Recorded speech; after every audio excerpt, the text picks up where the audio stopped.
శ్రీగురుభ్యో నమ. హరి ఓం. దంతాంజలేన ధరణీతలమున్నమయ్య పాతాళకేళిషు ధృతాదివరాహలీలం ఉల్లాఘనోత్ఫణఫణాధర గీయమాన క్రీడావదానమిభరాజముఖం నమామః. అమరీ కబరీభార భ్రమరీ ముఖరీకృతం దూరీకరోతు దురితం గౌరీ చరణ పంకజం. ఇందీవరదళశ్యామం ఇందిరానందకందళం వందారుజన మందారం వందేహం యదునందనం. వాగర్ధావివ సంపృక్తౌ వాగర్ధ ప్రతిపత్తయే జగతః పితరౌ వందే పార్వతీ పరమేశ్వరౌ. నారాయణం నమస్కృత్య నరం చైవ నరోత్తమం దేవీం సరస్వతీం వ్యాసం తతో జయముదీరయేతు. శృతి స్మృతి పురాణానామాలయం కరుణాలయం నమామి భగవత్పాద శంకరం లోకశంకరం. బుద్ధిర్బలం యశోధైర్యం నిర్భయత్వమరోగత అజాడ్యం వాక్పటుత్వం చ హనుమత్స్మరణాత్ భవేత్. శ్రీకృష్ణ పరబ్రహ్మణే నమః. భీష్ముని యొక్క నిర్యాణం జరిగింది. సంపద్యమానమాజ్ఞాయ భీష్మం బ్రహ్మణి నిష్కలే సర్వే బభూవస్తే తూష్ణీం వయాంసీవ దినాత్యయే. తత్ర దుందుభయో నేదుః దేవమానవవాదితాః శశంసుః సాధవో రాజ్ఞాం ఖాత్పేతుః పుష్పవృష్టయః. ఆ తర్వాత శ్రీకృష్ణ భగవానుడు బయలుదేరి ద్వారకా నగరానికి వెళ్ళిపోయాడు. ధర్మరాజు గారి పాలన మొదలైంది. ఆయన కూడా చాలా చక్కగా రాజ్యాన్ని పరిపాలిస్తున్నాడు.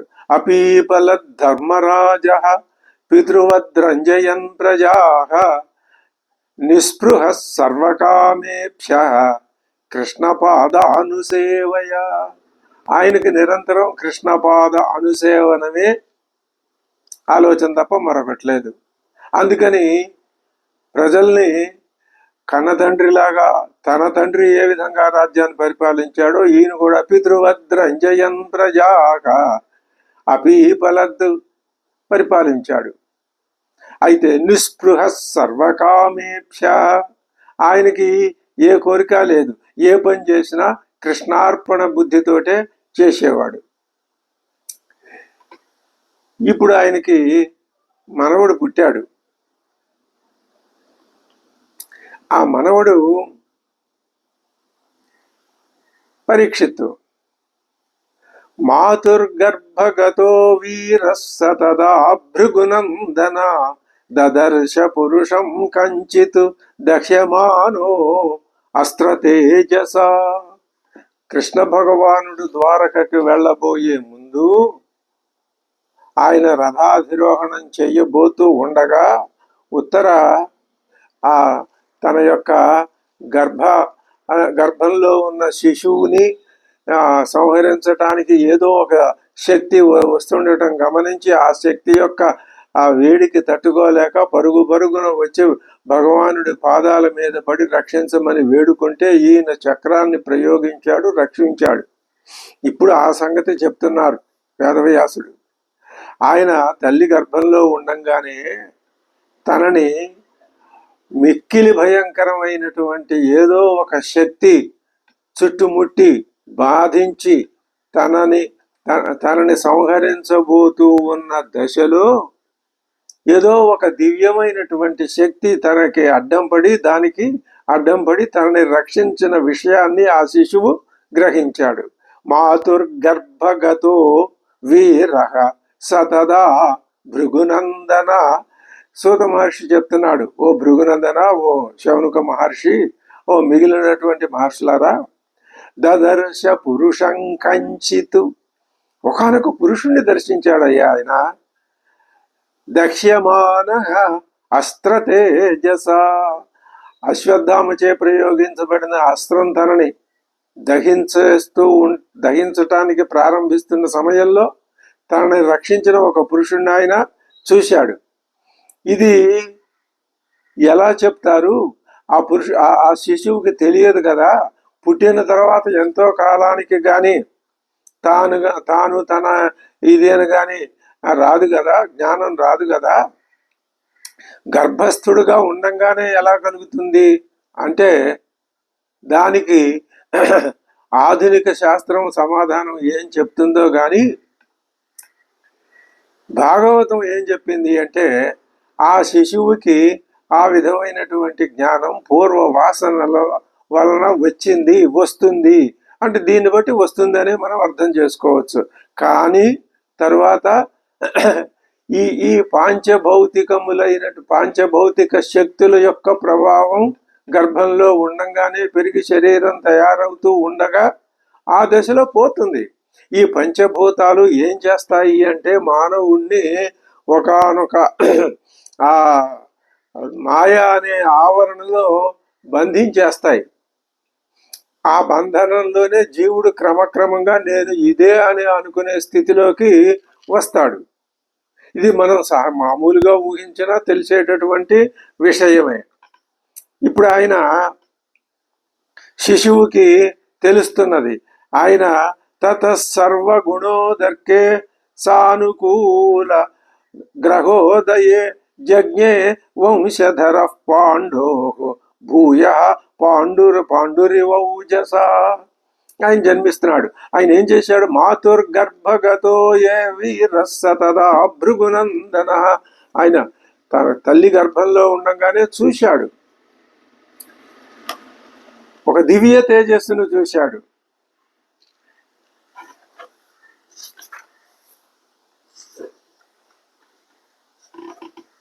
ఆ తేజస్సు ఎలా ఉంది అంటే మేఘంబు మీది, పోతన గారి అద్భుతమైన పద్యం చెప్పాడు.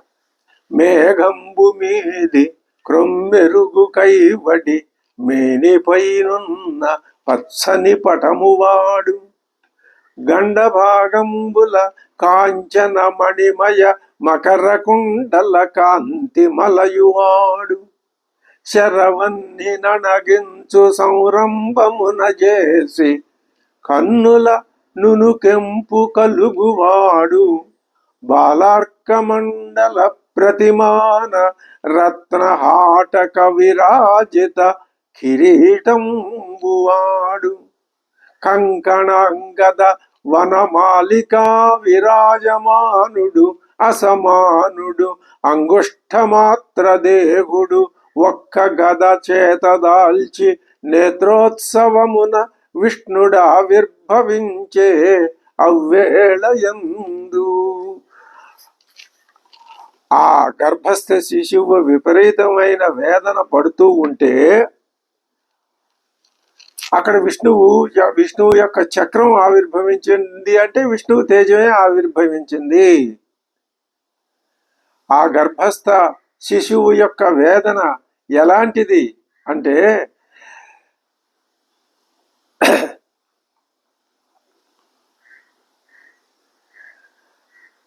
అశ్వత్థామ యొక్క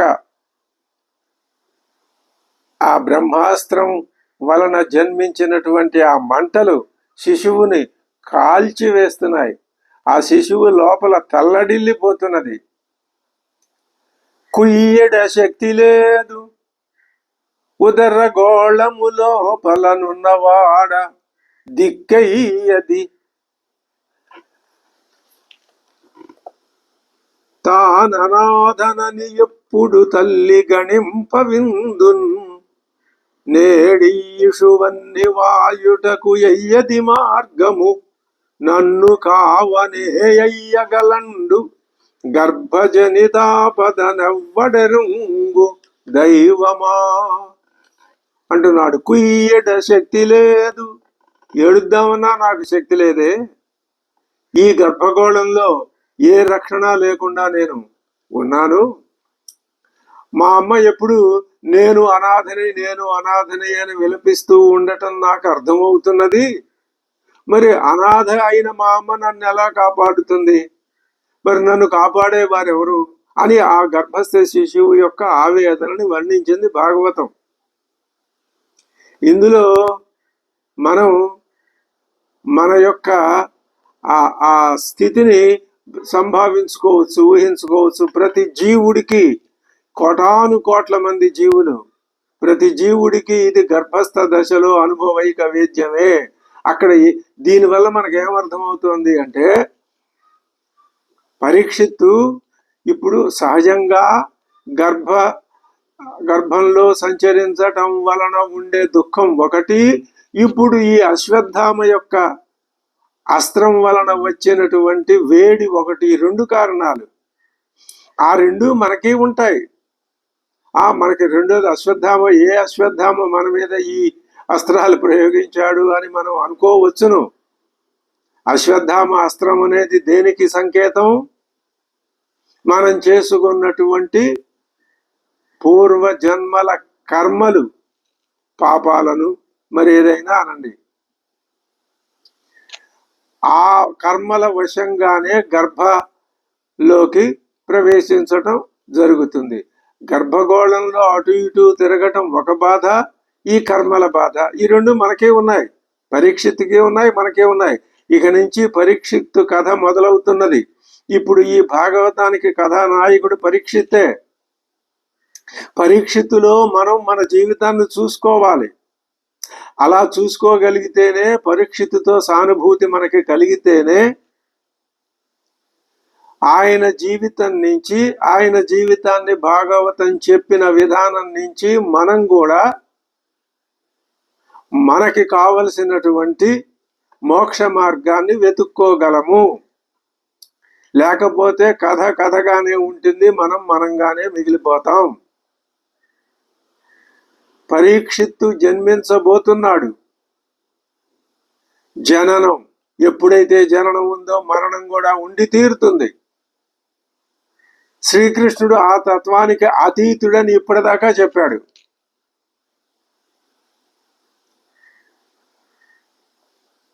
ఆయన యొక్క మాయా విలాస నాటకమే ఈ ఈ జీవ సంబంధమైనటువంటి ఈ దశలు. ఇప్పుడు పరీక్షిత్తుని ఎక్కడి నుంచి వర్ణిస్తున్నది, ఏ దశ నుంచి వర్ణిస్తున్నది భాగవతం? గర్భస్థ దశ నుంచి కూడా వర్ణిస్తున్నది. ఎక్కడ దాకా వర్ణిస్తుంది? మరణం దాకా వర్ణిస్తుంది. జననం నుంచి మరణం దాకా. ఇదంతా చెప్పడానికి 12 స్కంధాలు. మొదటి స్కంధంలో కొద్దిగా 10-12 అధ్యాయాలు మాత్రమే అయింది ఇప్పటికి. ఈ 10-12 అధ్యాయాలు కూడా అవి సఫలవంతమైనవే అనుకోవాలి. ఎందుకని? వాటిలో ఏం చెప్పారు? అశ్వత్థామ పరాభవంతో మొదలు పెట్టారు. అంటే పరీక్షిత్తుకి అసలు శత్రువులు ఎవరు లేరు. పరీక్షిత్తు యొక్క గర్భంలో ఉండగానే బాధ పెట్టడానికి ఆయన కారణం. ఆయనే కనుక పరాభవం పాలై ఎడిపోయాడో తెలియకుండా పోకపోతే పరీక్షిత్తు జన్మించినా ఆయన శత్రువే, వదిలిపెట్టడు. కాబట్టి ఆ శత్రు నిర్మూలనం జరిగింది. కానీ కొంత బాధ ఆయన వల్ల వచ్చి పడింది. దాన్ని పరమాత్మ రక్షించాడు. ఇది పెద్ద ఉపకారం జరిగింది. పరమాత్మ అనే మాటే మనని రక్షిస్తుంది. మనం గ్రహించాల్సిన విషయం ఇదే. పరమాత్మ, కృష్ణ పరమాత్మ. పరమాత్మ అంటే నిర్గుణ స్వరూపం, కృష్ణ పరమాత్మ అంటే సగుణ స్వరూపం. నిరంతరము పరమాత్మ నామస్మరణే, సగుణం గాని నిర్గుణం గాని. ఇంకా దీనికి అనేక విధాలైనటువంటి ప్రక్రియలు చెప్పారు. వాటిలో ఉన్నవాళ్ళు మనకంటే ముందు స్థాయిలో ఉన్నవాళ్ళు, మనకంటే ఉన్నత దశలో ఉన్నవాళ్ళు. ఇప్పుడు ఆయన పరీక్షిత్తు నన్ను ఎవరు రక్షిస్తారు అని కుయ్యెడుతున్నాడు. కుయ్యెడటానికి కూడా నాకు ఓపిక లేదే అంటున్నాడు. నా తల్లి ఎలా కాపాడుతుంది నన్ను? తల్లి కంటే వేరే అయిన వాళ్ళు ఎవరైనా నన్ను కాపాడతారా లేదా? ఆ శక్తి ఏదో నన్ను నా తల్లి గర్భంలో ఉండంగానే కనుక సంహరించినట్లయితే అప్పుడైనా నేను దీంట్లో నుంచి ఎలా బయటపడతాను అని ఆయన అక్కడే ఆలోచన చేయటం మొదలుపెట్టాడు. ఎవరు వస్తారు, ఎవరు రక్షిస్తారు, నన్ను ఎవరు రక్షిస్తారు? ఇది జీవుని వేదన. పరీక్షిత్తు జనన వేదన, జనన కాలంలో పరీక్షిత్తు వేదన. వేదన జనన కాలంలోనూ ఉంటుంది, మరణ కాలంలోనూ ఉంటుంది. ఈ రెండు జీవుడు అనుభవించాల్సిందే. పక్కనున్న వాళ్ళు ఎవరికీ సంబంధం లేదు. చూస్తూ ఉన్నవాళ్ళు చూస్తూనే ఉంటారు. ఇంతకు ముందు భీష్ముడు మరణించినప్పుడు చూశాం. మిగతా వాళ్ళందరూ నిశ్చేష్టులై ఆ సాయంత్రం పూట పక్షుల్లాగా అలా ఏమాత్రం శబ్దం లేకుండా నిశ్శబ్దంగా ఉండి చూశారు ఆ భీష్ముని యొక్క ఆ నిర్యాణాన్ని. అది దానికి సంకేతమే.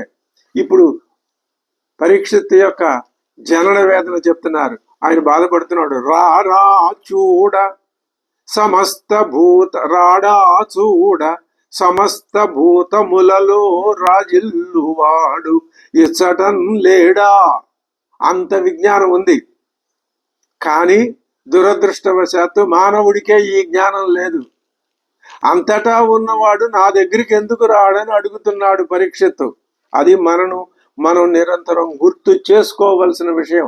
జననం మన చేతుల్లో లేకుండా పోయింది, పరీక్షిత్తు చేతుల్లో కూడా జననం లేకుండానే పోయింది. కానీ ఆ జననానికి కావలసినటువంటి అనుకూల పరిస్థితులు తాను జన్మించిన తర్వాత నిర్వహించవలసినటువంటి అద్భుతమైన రాజ్య పరిపాలనకి, తర్వాత తాను పొందవలసినటువంటి శాపానికి ఈ కారణాలన్నీ పోగేసుకునే ఆయన పుడుతున్నాడు. రాడా చూడ సమస్త భూతములలో రాజిల్లువాడు ఇచ్చటం లేడా. అంతటా ఉన్నవాడు ఇక్కడ లేడా. పారుని చిత్సరం ముదలగన్ లీలాగతేంద్రోచి నాకీడా. ఆ బ్రాహ్మణుడు ప్రయోగించినటువంటి ఆ అస్త్రాన్ని, ఘోరమైన అస్త్రాన్ని శాంతింపజేసి నాకు శాంతిని ఇవ్వడా. నేడభయ ప్రధానము అతడు హింపన్ నత్రాత మున్కాడా. ఎందరిగా వడియడల మత్కర్మంబుతానెట్టిదో. ఆయనకి ఎంత జ్ఞానం ఉందో, ఎంతమందిని రక్షించాడు ఈ పరమాత్మ. ఇలాగా ప్రార్థన చేసిన వాళ్ళందరినీ ఎందరినో రక్షించాడు. మరి నా కర్మం ఎలాంటిదో నన్ను ఇంతవరకు రక్షించట్లేదని ఆయన తల్లి గర్భంలో ఉండంగానే పరమాత్మని ప్రార్థించాడు. అది ప్రతి శిశువు చేస్తుంది, కానీ తెలియదు, మర్చిపోతుందేమో, మనం చెప్పలేం అని. ఇప్పుడు ఆయన బాధని గమనించి పరమాత్మ చక్రం అప్పుడు ఆయనకి ఆ పరమాత్మ కనపడ్డాడు. ఎలా కనపడ్డాడు? మేఘంబు మీది క్రొమ్మెరుగు కైవడి మేనిపై నున్న పచ్చని పటము వాడు. నీలమేఘ శ్యాముడు, పైననేమో పచ్చని పసుపచ్చని వర్ణం కలిగినటువంటి ఆ వస్త్రం ఉన్నది. అది ఎలా ఉంది అంటే మేఘాల్లో మెరుపుతీగ ఉన్నట్టుగా ఉన్నది. గండ భాగంబుల కాంచన మణిమయ మకర కుండల కాంతి మలయువాడు. ఈ కాంచన మణిమయ కుండలాల యొక్క ఈ కాంతి ఈ గండ చెక్కిళ్ళ మీద ప్రతిఫలిస్తూ ఉంటే ఎంతో అది ఒక వింత శోభగుని కూరుస్తున్నది. అలా ఉన్నాడు ఆయన. శరవన్ని నడగించు సంరంభమున చేసి ఈ అశ్వత్థామ ప్రయోగించిన శరం వలన కలిగినటువంటి అగ్నిని చల్లార్చాలి అనేటటువంటి ప్రయత్నంలో కన్నుల నునుగెంపు కలుగువాడు. ఆయనకి కళ్ళల్లో కొంచెం కోపం వచ్చి నునుగెంపు, చక్కటి ప్రకాశించేటటువంటి చిన్న ఎరుపు రంగు వచ్చింది ఆయన కళ్ళల్లో, కోపం వచ్చిందనమాట. బాలర్క మండల ప్రతిమాన సూర్యుడు, లేత సూర్యుడితో సమానమైనటువంటి రత్నహాటక విరాజిత కిరీటంబువాడు. ఆయన ధరించిన కిరీటం ఎలా ఉంది? లేత సూర్యుని వలె దగదగలాడిపోతోంది. కంకణ అంగద వనమాలిక విరాజమానుడు. కంకణాలున్నాయి, భుజకీర్తులున్నాయి, మెడలో తులసిమాలల దండ, తులసి పత్రాల దండ ఉన్నది. అసమానుడు అంగుష్ఠమాత్ర దేవుడు, అంతా కలిపి బొటన వ్రేలంతా ఉన్నాడు. ఒక్క గద చేతదాల్చి నేత్రోత్సవమున విష్ణుడు ఆవిర్భవించే అవ్వేళయందు. ఆ సమయంలో విష్ణువు ఆవిర్భవించి ఆయనకి దర్శనం ఇచ్చాడు. ఎవరికి? పరీక్షిత్తుకి. ఇది గొప్ప అద్భుతమైనటువంటి విషయం. మరి ఆయన ఏం చేశాడు? గర్భంలోని ఆ పసికందుకి ఆ 10 దిక్కుల గదని తిప్పుతూ చిరచిరా తిరుగుతూ అంపచిచ్చును ఆర్పివేశాడు. అర్భకుడికి ఆనందం కలిగింది. ఈ ఈ దయామూర్తి ఎవరా అని ఆ శిశువు ఆశ్చర్యంతో చూస్తూ ఉండంగానే మళ్ళీ అంతర్ధానం చెందాడు. ఇక్కడ చిన్న విచిత్రంగా అనిపిస్తుంది. ఆ అంతటా ఉన్నవాడు నన్ను రక్షించడానికి రాడా అని అనుకుంటున్నాడు. ఆయన వచ్చాడు, రక్షించాడు, ఈయన చూశాడు. ఎవరా అని అంటే తాను ఎవరినైతే ప్రార్థించాడో ఆ ప్రార్థింపబడిన పరమ దైవమే తనని రక్షించటానికి వచ్చాడు. ఎవరు ఈయన? నేను ప్రార్థించిన దైవమేనా అని అనుకునే లోపలే మళ్ళీ అంతర్ధానం అయిపోయాడు. తర్వాత ఇంకా ఏం జరిగింది? శుభగ్రహాలు అనుకూలంగా ఉన్న శుభలగ్నంలో పాండవ వంశాన్ని ఉద్ధరిస్తూ బాలుడు జన్మించాడు. పరీక్షిత్తు గర్భస్థ దశలో ఉన్నప్పుడు అనుభవించిన వేదనని వర్ణించి ఇంకా ఇప్పుడు ఏం చెప్తున్నారు? పరీక్షిత్తు జననం జరిగింది. ఆ ధర్మరాజు గారు ఉన్నాడు, ఇప్పుడు ఆయనే కదా మహారాజు. ఆయన కావలసినటువంటి వేడుకలన్నీ చేయించాడు. జాతకర్మ ఈ మొదలైన సంస్కారాలన్నీ చేయించాడు. విష్ణువు చేత రక్షింపబడినటువంటి శిశువు కాబట్టి విష్ణురాతుడు అని ఆ పిల్లవాడికి పేరు పెట్టారు. ఆ తర్వాత జ్యోతిష్య విద్వాంసుల్ని పిలిపించాడు. ఆ శిశువుకి జాతకర్మాదులన్నీ అన్ని రాయించాడు. ఆ జ్యోతిష్కులు చెప్తున్నారు ధర్మరాజుతో, మహారాజా, నీ మనవడు ఇక్ష్వాకువుతో సమానమైన వాడు. సత్యవాక్యం చెప్పటంలో శ్రీరామచంద్రుడితో సమానమైన వాడు. ఎవరైనా తనని శరణు కోరితే శిబి చక్రవర్తి లాగా వాళ్ళకి తన దేహమైనా ఇస్తాడు. భరతుడు చేసినంతగా అన్ని యజ్ఞాలు చేస్తాడు. ధనుర్విద్యలో గొప్ప వీరుడు, అర్జునుడితో సమానమైన వీరుడు. ఇంకా కాదంటే కార్తవీర్య అర్జునుడితో సమానమైనటువంటి వీరుడు. ప్రకృతి శక్తులతో పోల్చాలంటే అగ్నివలె ఈయన దుర్ధర్షుడు. సముద్రుడిలాగా తరించటానికి వీల్లేనివాడు. సింహం లాంటి పరాక్రమం గలవాడు. క్షమాగుణంలో భూమితో సమానమైన వాడు. ప్రతాపంలో సూర్యుడితో సమానమైన వాడు. శ్రీకృష్ణుడిలాగా, వాసుదేవుడిలాగా సర్వభూతాలకి హితం చేసేవాడు. తల్లిదండ్రుల వలె ప్రజల విషయంలో సాటిలేని సహనంతో ఉండేవాడు. ఇంతెందుకు, సమదర్శనంబున జలజాత బాబుడన పరమ ప్రసన్నత భర్గుడనగా ఎల్ల గుణంబుల ఇందిరా విభుడన అధిక ధర్మమున యయాతి అనగా ధైర్య సంపద బలి దైత్య వల్లభుడన అచ్యుత భక్తి ప్రహ్లాదుడనగా రాజితోదారత రంతిదేవుండన ఆశ్రిత మహిమహేమాద్రియనగా యశమునార్జించు పెద్దలనాదరించు అశ్వమేధంబులనరించు ఆత్మసుతుల గనుల పుట్టించు దండించు కలుల బట్టి మానధనుడు నీ మనుమండు మానవేంద్ర. ఇంకా ఏం చేస్తాడు? హరించున్ కలి ప్రేరితాగంబులెల్లన్ భరించుందరన్ రామభద్రుండు పోలెన్ చరించున్ సదా వేద శాస్త్రానువృత్తిన్ వరించున్ విశేషించి వైకుంఠు భక్తిన్. ఇటువంటి అద్భుతమైన గుణాలు కూడా నీ మనవల్లో ఉన్నాయి. నీ నీ ఈ బాలకుడి జాతకంలో ఒక గండం కూడా ఉందయ్యా ధర్మరాజా. ఏమిటో చెప్పమంటావా? అది గండమే కానీ ఆయనకు చాలా ఉపకారాన్ని చేస్తుంది. ఏమిటా ఉపకారం అంటే, జనన మరణ చక్ర నిలయమైన ఈ భూమి మీదకి మళ్ళీ రాకుండా అద్భుతమైన అవకాశాన్ని కల్పిస్తుంది. అది ఇక్కడ మనకు చూస్తే గండంలాగానే కనిపిస్తుంది. ఏంటంటే అది ఒక గండం.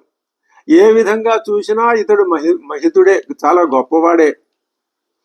ఇతడికి ఒక బ్రాహ్మణ కుమారుడి వల్ల ఆ శాపం వస్తుంది.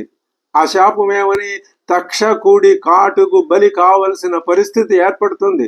చెప్పేస్తున్నారు జ్యోతిష్కులు మొత్తం అంతా.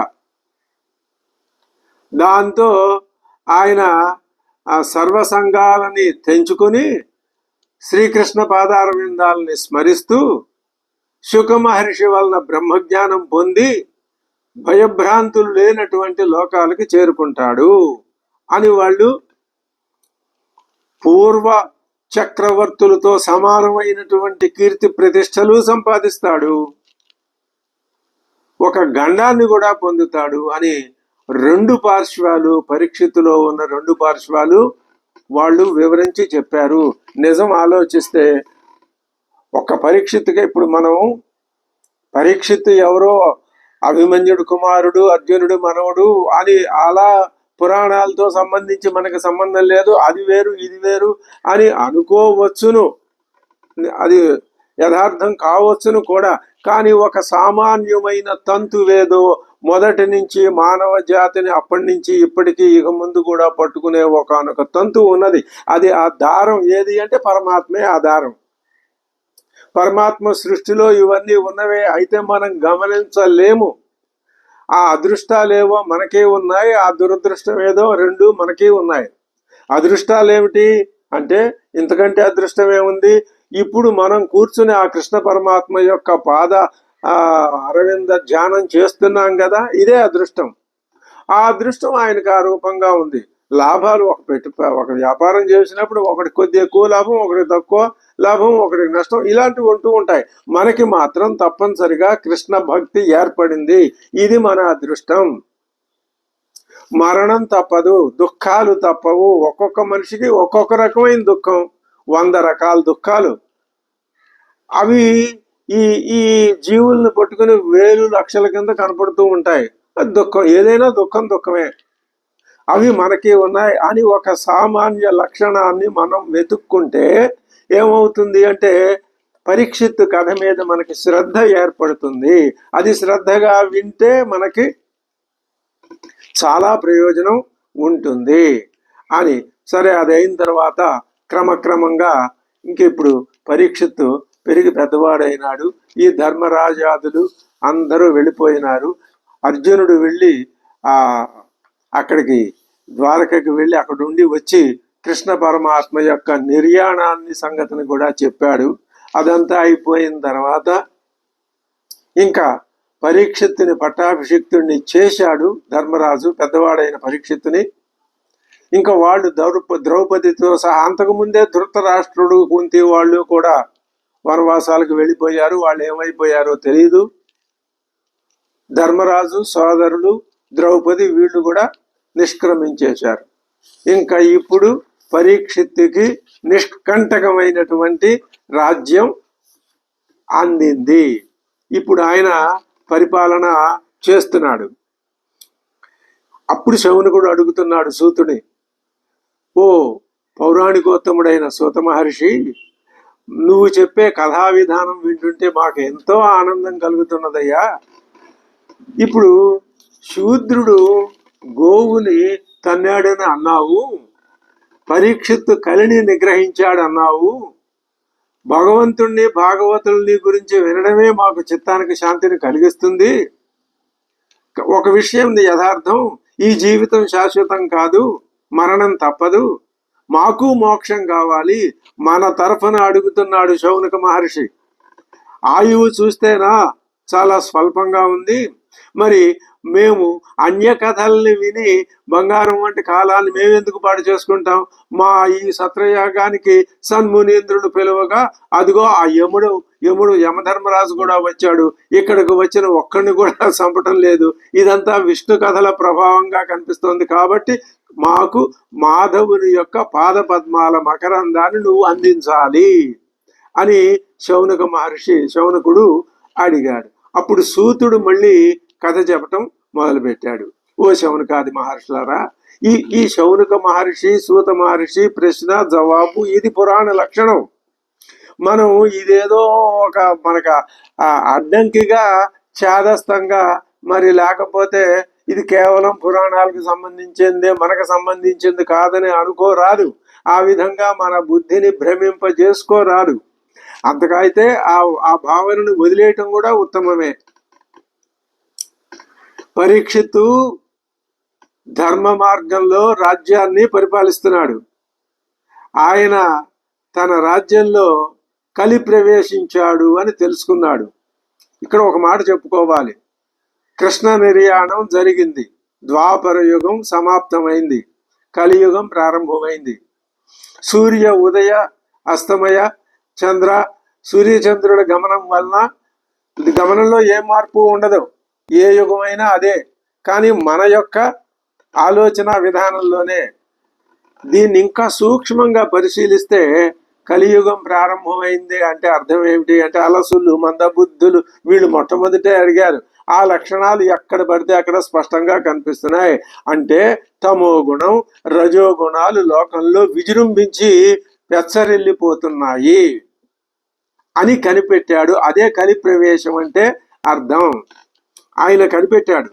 ఆయన ఏం చేశాడు? ఇక దిగ్విజయం చేయాలి అంటే తాను తన రాజ్యాన్ని మొత్తం అంతా సంచరించి ఎక్కడెక్కడైతే ఈ దుర్మార్గపు లక్షణాలు కనిపిస్తాయో వాటిని నిగ్రహించాలి, నిర్మూలించాలి.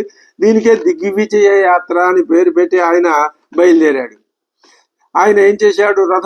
ఆయన రథానికి ధ్వజం సింహధ్వజం. ఆయన ఏం చేశాడు? చతురంగ బలాలతోటి బయలుదేరాడు. ఇలావృతం, రమ్యకం, హరివర్షం, కింపురుషం, భద్రాశ్వం, కేతుమూలం, భారతం అనే వర్షాలకి ఉత్తర కురుభూముల్ని గెలిచాడు. ఈ వర్షాలని గెలిచాడు, ఉత్తర కురుభూముల్ని గెలిచాడు. ఆయా దేశాల్లో మంగళ పాఠకులు చేసే పూర్వరాజుల వృత్తాంతాలన్నీ విన్నాడు. పాలకులు పఠించే పద్యాల్లో పాండవుల చెలిమి కలుములు చెవులారా ఆలకించాడు. వాళ్ళంతా పాండవుల కీర్తిని వేణోళ్ళ శ్లాఘిస్తున్నారు. పద్మనాభ పాద పద్మ భజన పరతంత్ర మానసుడై ఉన్నాడు. అల్లా దిగ్విజయ యాత్ర చేస్తున్నాడు పరీక్షిత్తు. ఆ సమయంలో అక్కడ ఒక చోట ఆయనకి ఒక వృషభం కనబడింది.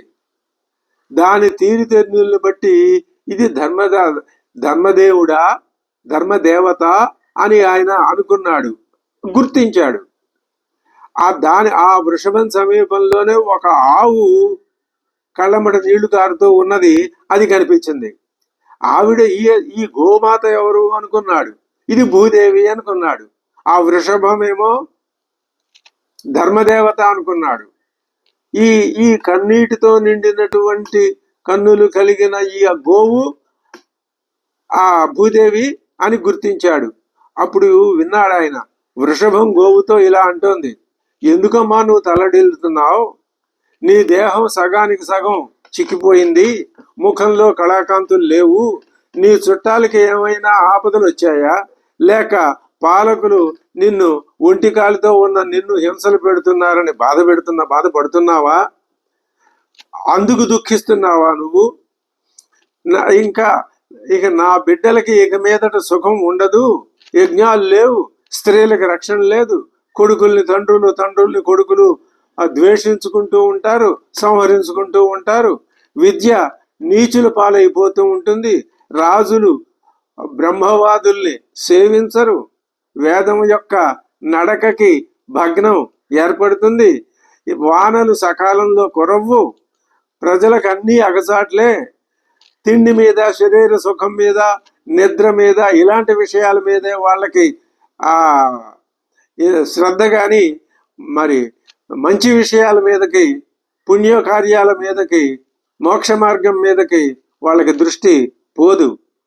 ఇన్నాళ్ళు ఎందుకని అలా జరగలేదు అంటే కృష్ణ పరమాత్మ ధర్మాన్ని కాపాడాడు. ఇప్పుడు ఆయన అవతార పరిసమాప్తి అయిపోయింది.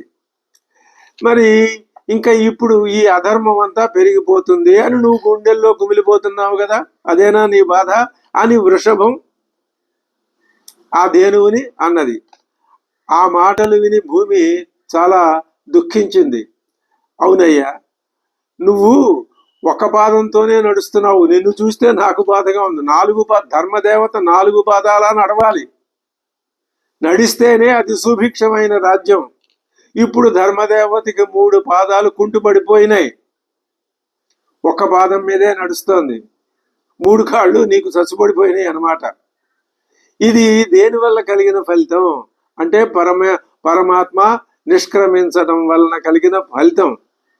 సత్యము, శుభ్రత, దయ, ఓర్పు, త్యాగం, సంతోషం, రుజుత్వం, శాంతి, దాంతి, తపస్సు, సమత్వం, ఇతరుల తప్పుల్ని సహించటం, లాభాల్లో పొంగిపోకుండా ఉండటం, శాస్త్రాలని పరిశీలించటం, జ్ఞానం సంపాదించటం, విరక్తిని కలిగి ఉండటం, ఐశ్వర్యం, ప్రతాపం, కాంతి, సమర్థత, స్మృతి, స్వతంత్రత, నేర్పు, ఆకర్షణ, ధైర్యం, మెత్తదనం, ప్రతిభ, నమ్మకం, శీలం, జ్ఞానేంద్రియాల శక్తి, కర్మేంద్రియాల బలం, మనోబలం, సౌభాగ్యం, గాంభీర్యం, స్థిరత్వం, శ్రద్ధ, కీర్తి, మానం, గర్వం లేకపోవడం అనే 39 గుణాలు ఎకరువు పెట్టింది భాగవతం. బ్రహ్మజ్ఞానం, అందరి ఆర్తిని పోగొట్టగల అనంత శక్తి మొదలైన మహాగుణాలు కృష్ణుడిని ఆశ్రయించుకొని ఉన్నాయి. ఇప్పుడు ఆ కృష్ణుడితో పాటే ఇవన్నీ భూమిని వదిలిపెట్టి వెళ్ళిపోయినాయి. భూమిని వదిలిపెట్టి వెళ్ళిపోయినాయా అంటే దీనికి మనం ఒక అర్థం చెప్పుకోవాలి, వ్యాఖ్య. వెళ్ళవు, కృష్ణుడు అంతటా ఉన్నాడు, అవి ఉన్నాయి, కానీ వాటిని గుర్తించి ఆచరించే వాళ్ళు లేరు. తమో గుణం, రజోగుణాల యొక్క ప్రాబల్యం బాగా పెరిగిపోయింది. అవి పోగొట్టుకుంటే మళ్ళీ అవి బయటపడి మనకు చక్కగా కనిపిస్తాయి. ఈ విధంగా ఆ మానవ జీవితం దుర్భరం అయిపోయింది. ఇప్పుడు ఇన్నాళ్ళు నాకు హరిపాద స్పర్శ కలిగేది, ఇప్పుడు ఈ కలిపురుషుడు నన్ను కాళ్ళతో తంటున్నాడు. ఆ కృష్ణుడి యొక్క సేవ నాకు ఎంత బాగుండేది అంటే, ఆ మధురోక్తుల నయముల దరహాసములు, ఆ దయారసంబా మురిపెంబులు, ఆ తగవులు, ఆగమన క్రియల మనోహర ప్రేమకరావలోకనము, ప్రీతి కనుగొనలేమి మాధవుంగామినులేల, నిర్దళిత కర్ములు యోగులు వాయనేర్తురే. మరి అటువంటి శ్రీకృష్ణుణ్ణి మా మహిళలే కాదు, యోగులు కూడా విడిచిపెట్టి ఉండగలరా? ఉండలేరు. ఆ గోమాత అంటున్నది, కృష్ణ పాదస్పర్శ ఉన్నంత వరకు భూదేవి భూమి మీద నేను హాయిగా ఉన్నానయ్యా, ఇప్పుడు నాకు చాలా అవమానంగా ఉంది, బాధగా ఉన్నది, ఈ ప్రజానీకం యొక్క బాధలేవన్నీ చూసి అని. ఇక్కడ ఈ సంవాదం ఎక్కడ జరిగింది అంటే, తూర్పుగా ప్రవహించే సరస్వతి నది ఒడ్డున ధర్మదేవత, భూమాత ఆ కృష్ణుడి లీలలను తలుచుకుని ఆనందిస్తూ ఆయన లేకపోవటం వల్ల బాధలు పడుతూ ఉన్నారు. ఈ లోపల ఆ పరీక్షిత్ అక్కడికి వచ్చాడు. ఇంతలో ఒక వ్యక్తి వచ్చాడు. ఎలా ఉన్నాడు? కైలాసాచల సన్నిభంబగు మహాగంభీర ఘోరాజమున్, కాలక్రోధుడు, దండహస్తుడు, నృపాకారుండు, క్రూరుండు, జంఘాలుండొక్కడు, శూద్రుడు, ఆసురగతిన్ కారుణ్య నిర్ముక్తుడై, నేలంగూలగదన్నె బంచి పంచిదెలగా, నిర్ఘాత పాదాగతిన్, ఆలోలాంగ కనశ్రుతోయ కణజాలాక్షిన్, మహాంబారవన్, బాలారూఢ తృణావళీ కబళలో భవ్యాప్త జిహ్వాగ్ర నాందోళ స్వాంత సజీవ వత్స ఉదయ దుఃఖాన్వితన్ గర్మకీలాలా పూర్ణ శరీర నా మొదవును లంఘించి తన్నెన్వడిన్. భయంకరాకారం కలిగినటువంటి ఒక క్రూరుడు వచ్చి ఆ గోమాతని గట్టిగా ఒక తన్ను తన్నాడు. అంటే దీని అర్థం కలిపురుషుని యొక్క బాధలు లోకంలో ఎక్కువైనాయి. అది ఆ ఆవు ఆ నీచుడిని చూడగానే హడిలిపోయింది. కళ్ళల్లో నీరు కాలువల కింద ప్రవహిస్తోంది. గుండెలు అవిసిపోతున్నాయి. అది ఆ రాజు ఇదంతా చూసి ఒక్క క్షణం నిశ్చేష్టుడైపోయాడు. ఒక్క క్షణంలో తేరుకున్నాడు. ఆయన వింటిని ఎక్కుపెట్టాడు. ఇలా అంటున్నాడు, నిన్ను గొమ్ముల నేల జిమ్మెనో కదిసెనో నిర్భీతివై గోవులందన్నంగారణమేమి. ఏం చేసిందయ్యా నీకు ఆవు అపకారం? ఎందుకు తన్నావు దీన్ని? మద్భుజ సనాథక్షోణినే వేళలన్ ఏ వేళలందున్నేరంబులు సేయరాదు ఎరుగవా దుర్తత్వమున్ భూమి భృత్ సన్నాహంబును నర్చెదెవ్వడవు నిన్ శాసించదన్ దుర్మతి అని రాజు ఖడ్గం జలిపించి ఆ గోవుకి ఆ వృషభానికి కూడా ఆశ్వాసనాన్ని కల్పించి ఓదార్చి, మిమ్మల్ని నేను రక్షిస్తాను, ఈ దుర్మార్గుడి పాలపడకుండా మిమ్మల్ని నేను కాపాడుతాను అని చెప్పి ఆయన కత్తి దూసి ఆ దుర్మార్గుడి మీదకి వెళ్ళాడు. కత్తిని జడిపించి వెళ్ళాడు. అప్పుడు వెంటనే ఆ కలి పరీక్షిత్తు కాళ్ళ మీద పడి, మహారాజా నన్ను సంపద్దయ్యా, నిన్ను నేను శరణు వేడుతున్నాను, నువ్వు ఎలా చెప్తే నేను అలాగే వింటాను, నేను పాలించే భూమిలో నీకు నిలవలేదు అంటున్నాడు. అప్పుడు కలి ఆ మాట కలి చెప్పగానే పరీక్షిత్తు, ఆహా సరే, నిన్ను నేను నిగ్రహిస్తాను, నువ్వు నా రాజ్యంలో ఉండటానికి వీల్లేదు, నేను పరిపాలించే భూమిలో నీకు నిలవ నీడలేదు, అసత్యం, లోభం, దొంగతనం మొదలైన పాపాలు నీ పాలవుతాయి. ఈ బ్రహ్మావర్త దేశం సత్య ధర్మాలకు నిలయం. ఇందులో వేద ధర్మ విధులు శ్రీహరిని గురించి యాగాలు చేస్తారు.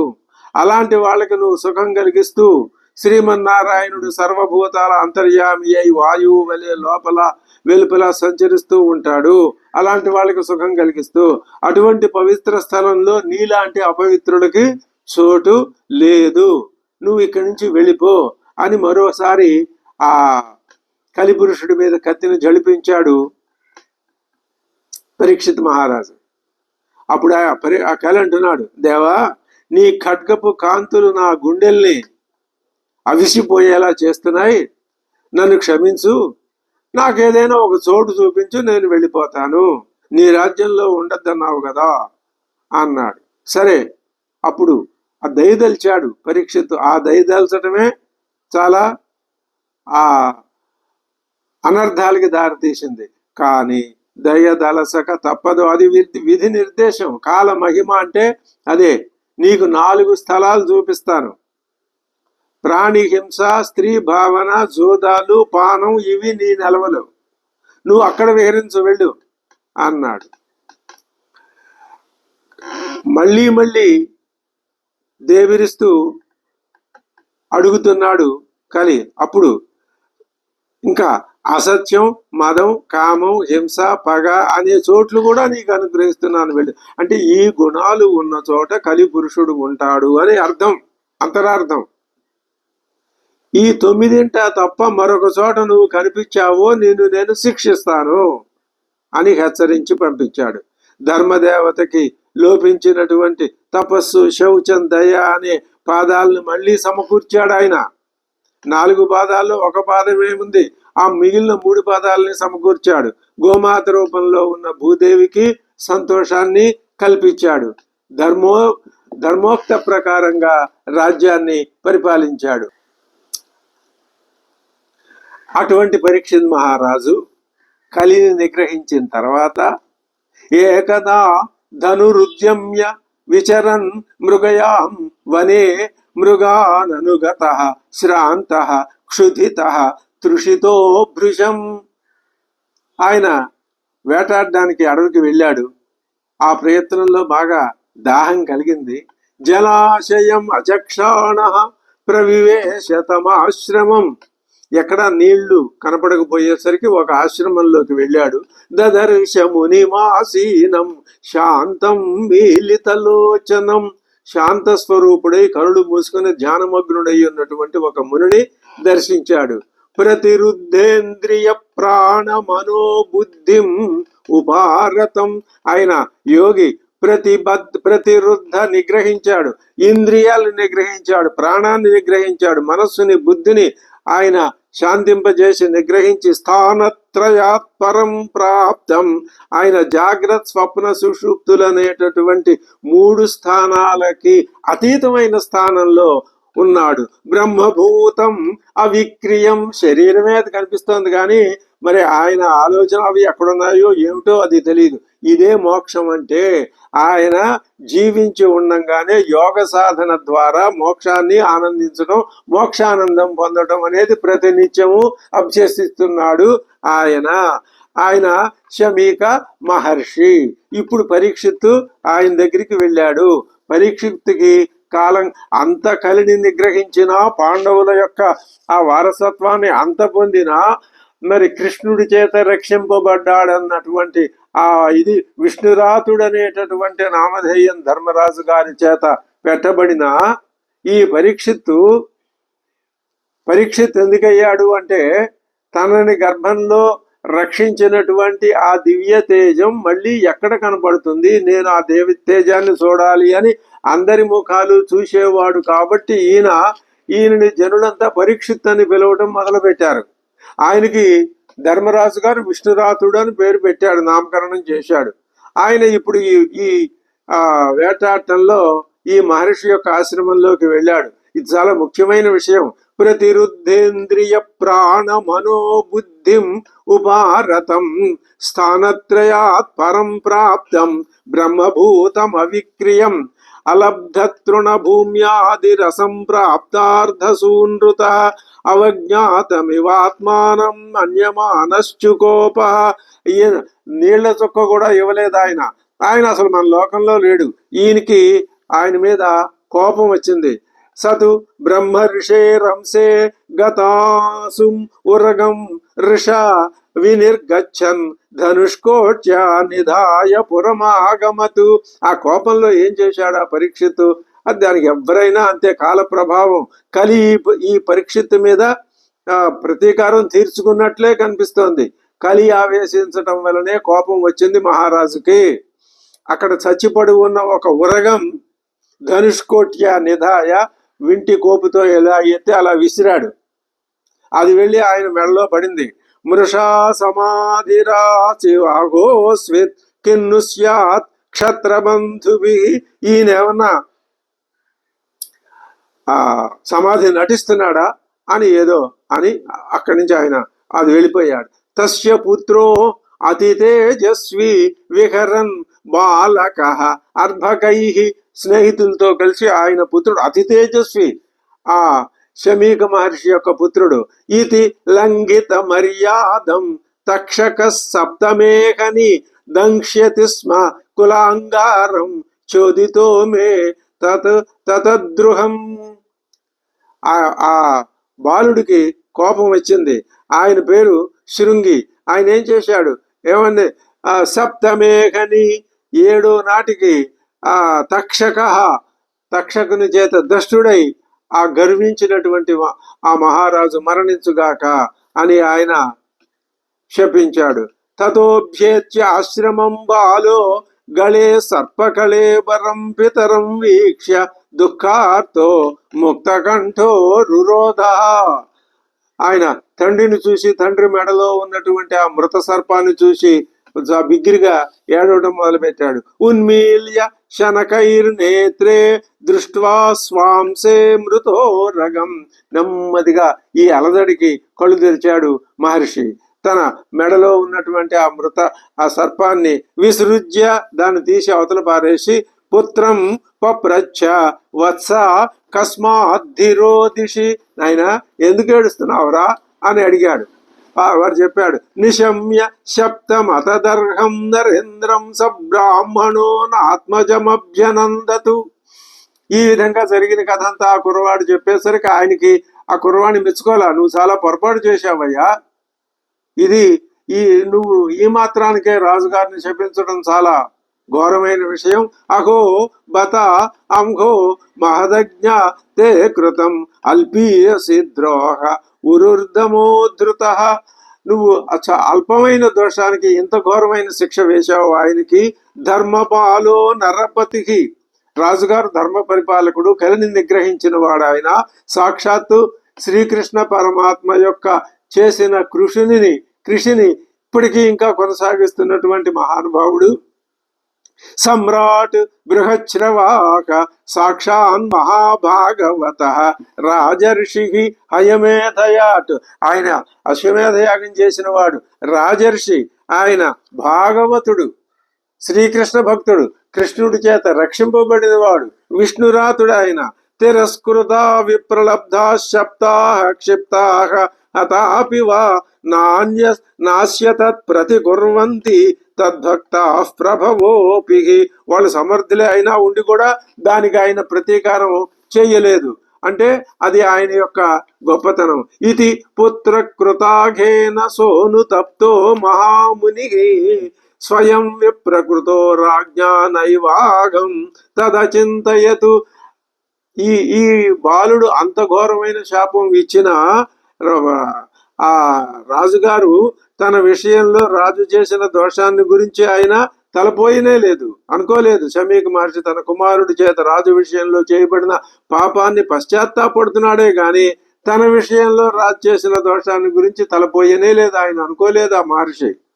మహీపతిస్వధ తత్కర్మ గర్హ్యం విచింతయన్ ఆత్మకృతం సుధర్మనాగ అహో మయా నీచమనార్యవత్కృతం నిరాగసి బ్రహ్మణి గూఢ తేజసి. పరీక్షిత్ మహారాజుకి తాను చేసినటువంటి నిందనీయమైన పనిని గురించినే ఆలోచనే కలిగింది. ఆయన మనస్సు ఆ పనితో చాలా కలవరపడిపోయింది, వికలమైపోయింది.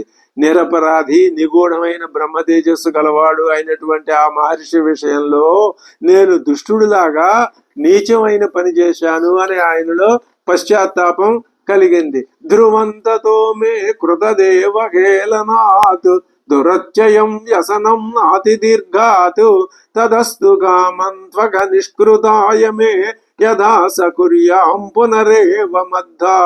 నేను మహానుభావుడైనటువంటి ఆ మహర్షిని అవమానించాను, దాని వలన నాకు తప్పనిసరిగా దాటన శక్యంగాని ఆపద కలుగుతుంది. నా పుత్రాదులు కాక సాక్షాత్తుగా నాకే అటువంటి ఆపద యథేచ్ఛగా కలుగుగాక. దాని వలన నాకు పాప నిష్కృతి కలిగి మరలా నేను అలాంటి పాపాన్ని చేయకుండా ఉందునుగాక అని ఆయన సచింతయన్ యుద్ధం అధాశృణోద్యథా మునిస్తూక్తో నిరుతిస్తక్షకాక్ష. ఆయన విన్నాడు, మునికుమారుడి శాపం వలన తక్షకుడనే సర్పం యొక్క విషం చేత 7వ రోజున మృత్యువు రానున్నది అని ఆయన పంపిన శిష్యుడి వలన విన్నాడు పరీక్షిత్ మహారాజు. అధో విహాయేమను ఉచలోకం విమర్శితౌ హేయతయా పురస్తాత్ కృష్ణాంఘ్రి సేవామధిమన్యమానః ఉపావిశత్ ప్రాయం అమర్చనద్యాం.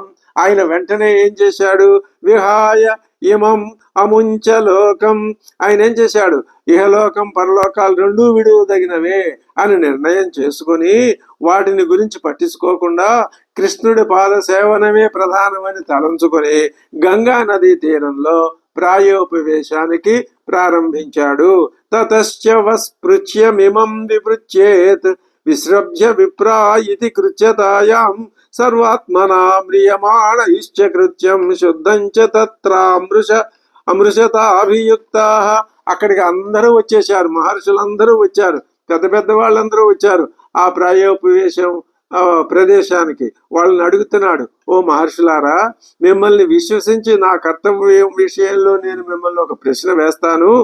ఇప్పుడు అన్ని అవస్థల్లో, అందులోనూ ప్రత్యేకించి మరణించబోయే సమయంలో చేయదగినటువంటి పవిత్ర కార్యం ఏమున్నది, ఏం చెయ్యాలి, ఏ విషయాన్ని మీరు నాకు సమాహిత చిత్తులై విచారణ చేసి ఆలోచించి చెప్పండి అని అడిగాడు.